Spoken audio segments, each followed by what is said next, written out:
හොර්මුස් සමුද්‍ර සන්ධිය දෙසට එල්ල කරන ලද ඉරාන ප්‍රහාර ඩ්‍රෝන යාන 4ක් ඊයේ රාත්‍රියේදී ඇමරිකානු හමුදාව විසින් වෙඩි තබා බිමහෙළූ බව ඇමරිකානු මධ්‍යම අනදෙන සේනා විධානය තහවුරු කර සිටිනවා.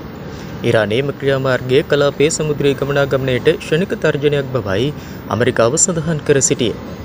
එම ඩ්‍රෝන යාන ප්‍රහාරයන්ට ප්‍රතිචාර ලෙස සහ තවදුරටත් ප්‍රහාර දියත් කිරීම වැළැක්වීම සඳහා ඇමරිකානු හමුදා ගොරුක් සහ කැශ්මීර දූපත් ස්ථාපිත කර ඇති ඉරාන වෙරළබඩ නිරීක්ෂණ රේඩාර් ස්ථානවලට ගුවන් ප්‍රහාර එල්ල කර තිබෙන බවයි ඇමරිකානු බලධාරීන් සඳහන් කළේ.